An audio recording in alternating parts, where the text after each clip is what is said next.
words later, I stand in front of you in the capacity of an author.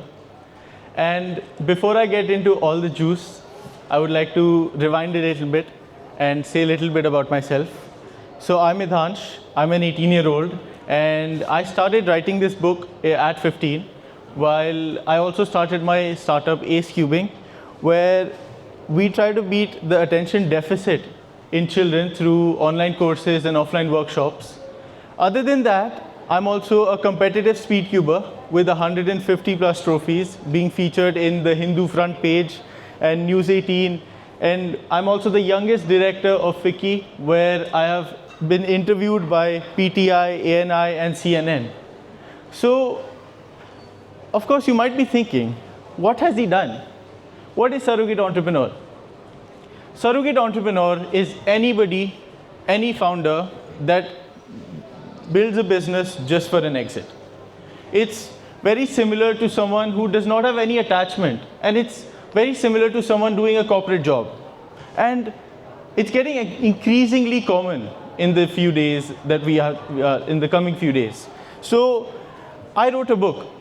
Over the past 2 years, I have interviewed such big names in the business culture like Dr. Ritesh Malik and Mr. Dinesh Gulati and MBA Chaiwala and so many more. I have 25 plus interviews, and it was such an amazing journey. I believe that I grew more than anything that this book could have ever given me.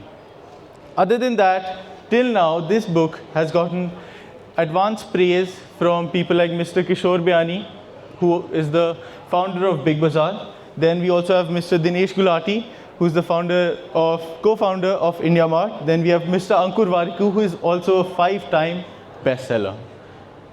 All of this taught me more than any textbook ever could. And I want that to happen to you as well. Other than that, my foreword was done by Dr. Ritesh Malik, and genuinely, I believe every single meeting was worth 50 books. I was just asked in the starting of this event, what makes you any good to write a book? And I was like, I have had meetings that have taught me more than any book could ever teach you. My biggest flex today is that my book was given to Mr. Shashi Tharoor, and he liked it. So I would love to believe that he's currently sitting at his home, reading my book and laughing at what the startup world has become in India. Well, let's talk about how the book came into being. So over the past 2 years, with so many interviews, so many mails sent to so many founders, what I learned, and I'll tell you what the journey was like. So at first, at 15, I wanted to start a company, AceCubing, which I did, and it's still running. What I learned there was that the second I started a startup, being a 15-year-old, the first thing I wanted was funding. And being a 5th generation entrepreneur and coming from a business family, needing funding for validation was something I could not digest. So my first question to every founder that I wanted to meet was that why do people raise funds? Why do they? I don't understand, why do people raise funds? Because as a 15-year-old who's stubborn enough to go to a founder to ask his questions, I was genuinely very curious. Then my question became, is fundraising good? Is it? Or is it just, does it look good? Then next what it became was, should you fundraise or bootstrap? Funny story, by the way. A founder told me straight up that your questions are stupid and you should not be asking any of this. 16-year-old me took that personally, so I changed my question again. My question now has become, what are the effects of funding and bootstrapping? I want to make every upcoming businessman and entrepreneur aware of what the effects of funding and bootstrapping are. Now, why is that important, you may ask? It's important because of something called survivorship bias. Survivorship bias is basically how we only see the top 1% and we don't get to see the bottom 99%. I'll tell you why. This is an example. This is an iceberg, and in a boat, you would essentially only see the top part of it. And the bottom part of it is completely, you cannot see it. So you have no idea how deep it is. You have no idea how big the iceberg is, which is what makes it really, you have no idea. And looking at these headlines, you can see how all the media talks about how many founders and how many companies got funding, and they raise funding from VCs, angels, and so many more. But do they really talk about the 99%? Do they really talk about these companies that fail? No, they don't. And there's one quote. It's that most founders fail not from bad luck, but from believing the wrong stories. And this quote comes from Jeff Wald, who's a 3-time businessman. And he's seen everything. He's seen success. He's seen failure. And this is coming from him. So I wanted to bring out case studies from the good sides of funding, the bad sides of funding, the good sides of bootstrapping, the bad sides of bootstrapping, to the young entrepreneurs of India. So I did a founder survey. I'm a part of the upcoming entrepreneurs and young entrepreneurs WhatsApp associations of India. And they've amassed 1,000 plus users today. And I put in a survey with questions like, do you believe funding is the right thing to do for any startup? Or will you be raising funds in the future? And there was one response and others that translated to this that left me perplexed. It was that, yes, we want to raise funds because we want to offload the risk to the investors. And mind you, this is probably some 16, 17-year-old person who is going to go up in college or after college and try to build a startup. Then what is the mindset that they're taking into the world? Because if every other company is going to raise funds and burn it without any responsibility, then these are the youngsters that we're going to raise. So I want to educate all the young entrepreneurs of India on all these types of questions. And one thing I learned, and I learned many things, but the main thing I learned was that funding is an amplifier. If your business is doing really good, it's going to do even better. But if your business isn't doing good, it's going to do even worse. It's an accelerator, to be very honest. So if there's leaks in your business, the leaks are just going to get worse. So funding is not a replacement for unit economics. Funding is not a solution. It's not success. It's not validation. And it's just fuel for your startup. But if your startup is going backwards, there's nothing that can stop it. And there's a lot of founders that believe that funding will fix it. Which is why I have learned that funding and bootstrapping are both just tools. Because in business, what you need to succeed is something most people don't have, which is consistency, grit, and also execution. It's the willingness to do work even when others may or may not believe in you. And regardless of whichever path you choose, both of them are hard. There are no shortcuts to success, there are no shortcuts to business, and there sincerely are no shortcuts to life. And there's one thing that with bootstrapping, you have problems with cash. You have problems with patience. You have problems with discipline. You will always be on a cash crunch, and there are so many problems. With funding, you'll have to be extra fast. You'll have to exceed expectations of all the investors, and then also you will have to go on their decision making. You have no control over your own company. So both of them are hard. None of them are easy, and that's what I learned.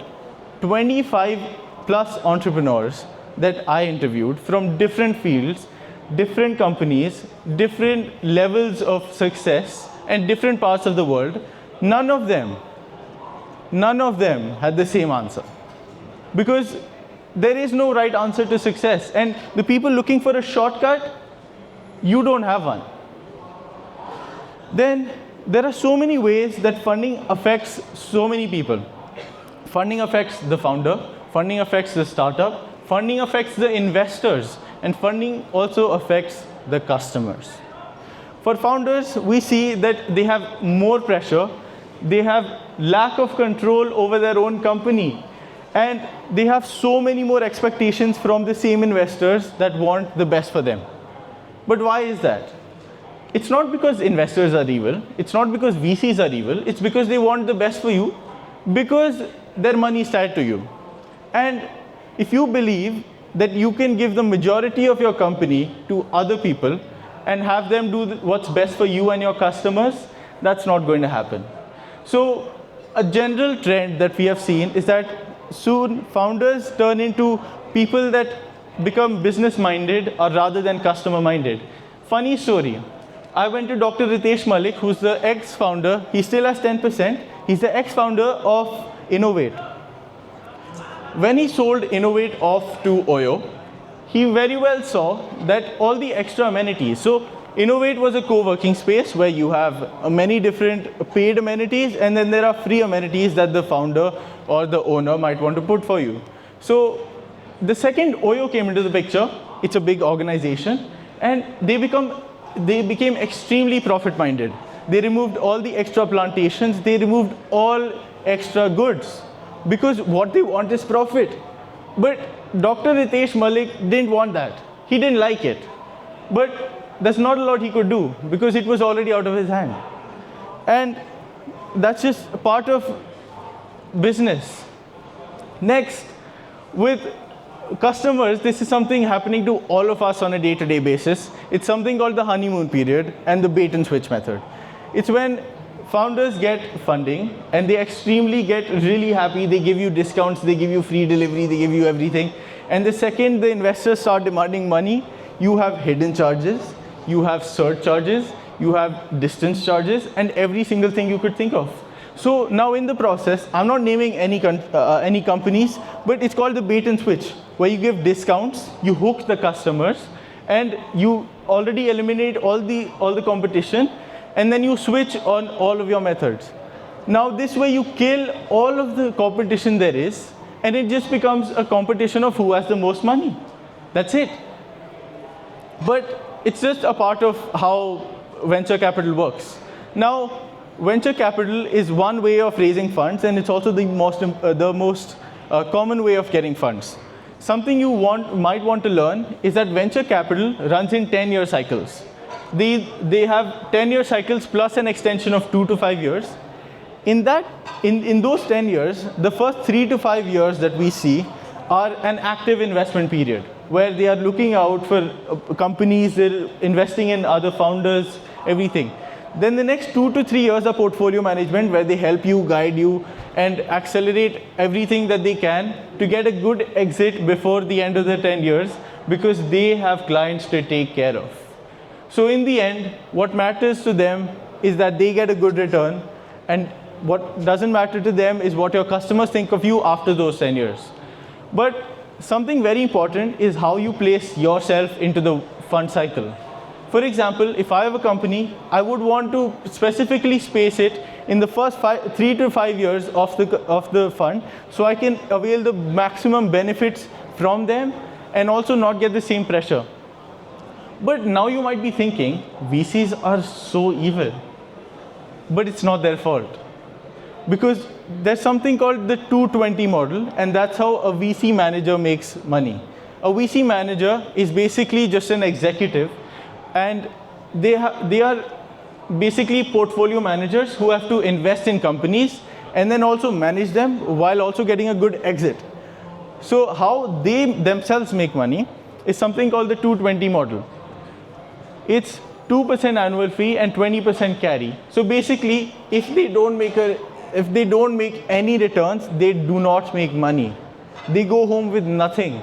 So here is how much they need to make exactly. Here's an example by Karthik Reddy, who's a VC at Bloom VC. Something you might, for example, if I'm a VC, and if I raise 100 rupees from any institutional, like angel investors or any family offices, then I can only invest 80% of that, all because of management costs and everything else. But at the end of 10 years, I need to at least get 180 rupees back to the fund before I start making any money. And any money over that is also distributed among a lot of VC managers. So we see how nobody is winning here.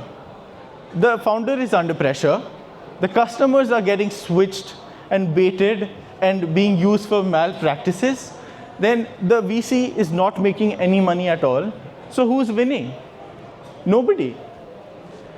Then what I learned was that the best outcome is alignment.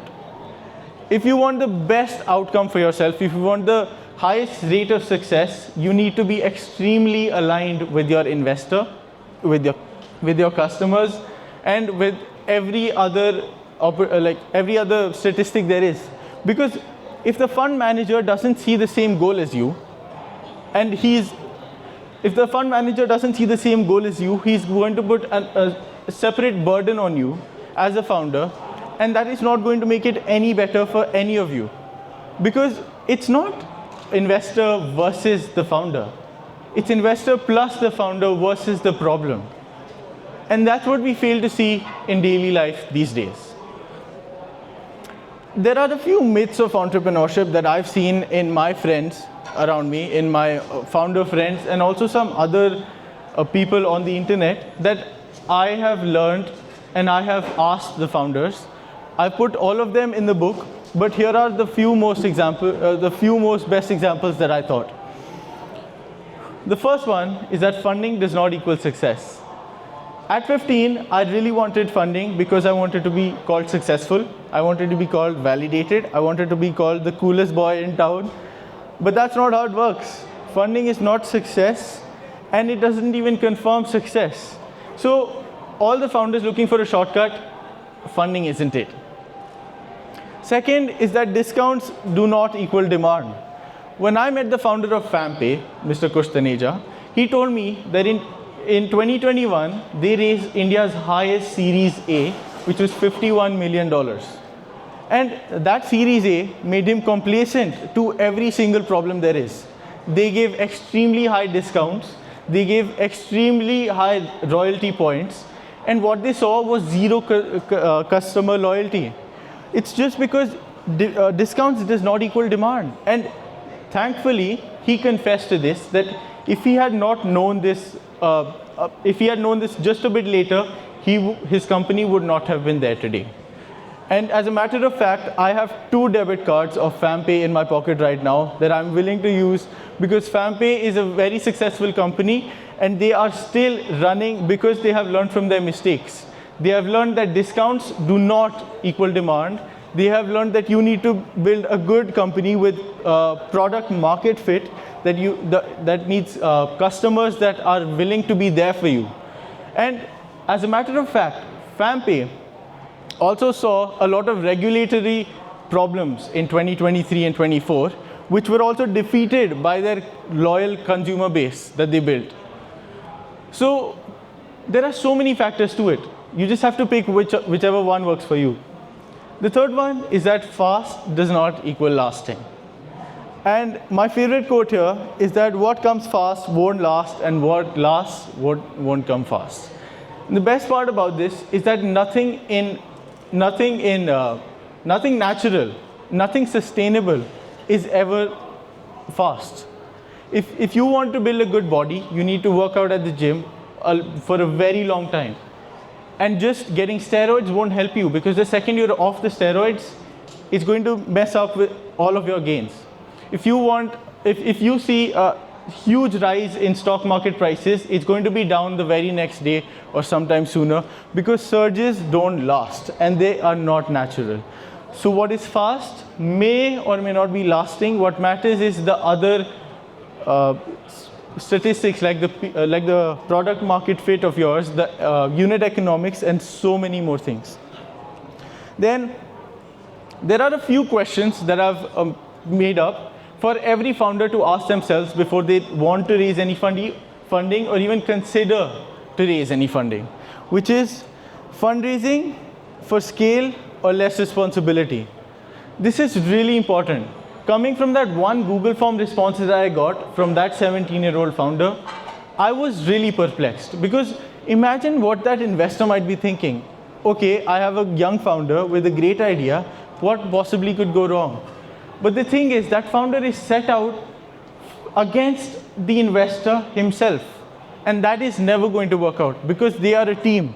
So you need to ask yourself, are you fundraising for scale or less responsibility? Next, if I don't get my funding, will my idea still exist?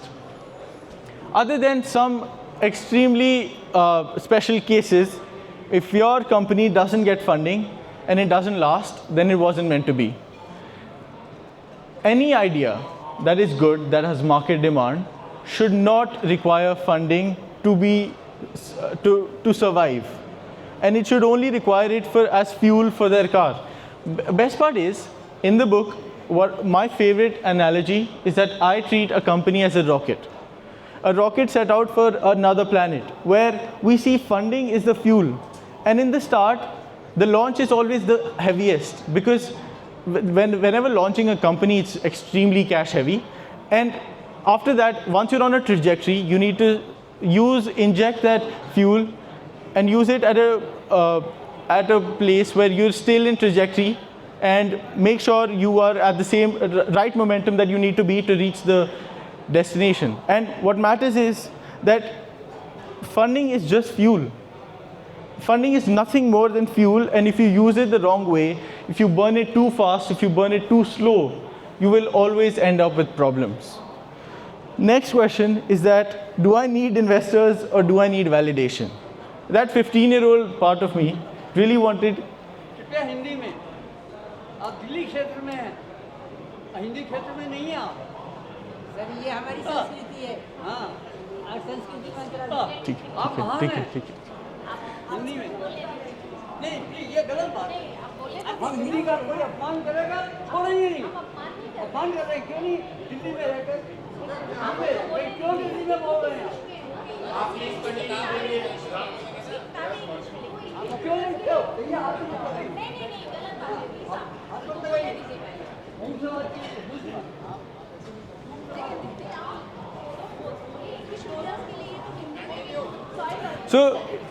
So it's very important. So it's very important for you to look at funding. Are you looking for funding because you need funds? Do you need investors? Do you need mentorship? Or do you need validation?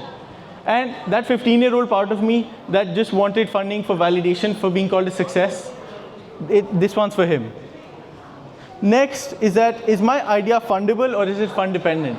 This one's my favorite. This one's my genuine favorite question that I ask every founder that I meet. Is your idea fundable or is it fund dependent? Because swinging back to question 2, if your idea needs funds to survive, it's not a good one. I hate to break it to you, but it's not a good one. And if your idea is fundable, then great, go for it. And the last question, and the final statement, is basically that investor plus founder is the best team is investors plus founders versus the problem. Because if the investor is against the founder, or if the founder is against the investor, the company will suffer, the customers will suffer, and nobody will end out victorious. It's like a bloodshed war that nobody will survive. And that's the best part. Because you need to work so intricately with each other, and you need to focus on every important thing. You need to make note of all the distractions and make sure that all of you are on the same page. Let's open it for questions and answers.